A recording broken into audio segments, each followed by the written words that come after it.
দেখো অ্যালজেব্রার এই ধরনের অঙ্ক কীভাবে করে, বলছে x-2, রাইট, x-2, আর এখানে আছে x-5 equal to x square x আর হচ্ছে 2। আচ্ছা, এই দুটো আমরা এখান থেকে যদি গুণ করে দিই, মানে আমি যদি এখান থেকে গুণ করে দিই, তাহলে ব্যাপারটা কী দাঁড়াবে?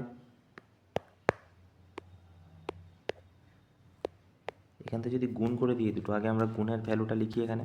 ওকে, প্রথমে ধরো এক্স দিয়ে x-2কে গুণ করছো, তাহলে কী হয়ে যাবে? এক্স স্কোয়ার হয়ে যাচ্ছে।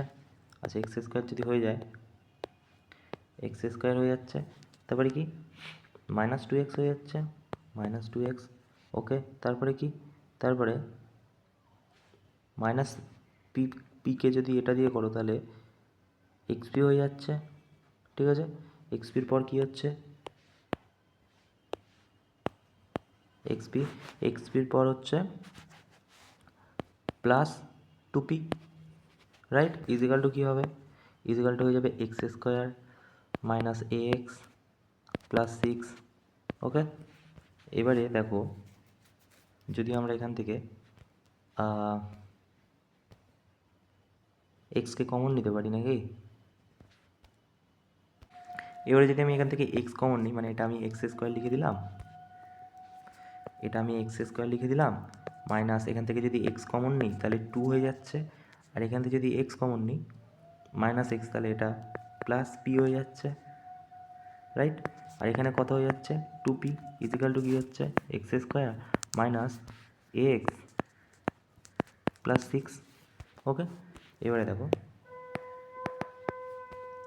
এবারে যদি আমরা এখান থেকে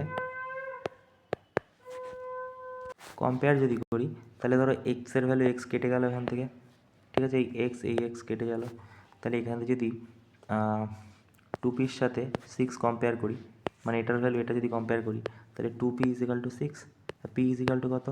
6/2 হয়ে গেলে 3 হয়ে যাবে, তো p এর ভ্যালু হয়ে গেল 3। এবারে দেখো, এবারে বলছে এইটাকে যদি আমরা এখান থেকে এটাকে কম্পেয়ার করি, তাহলে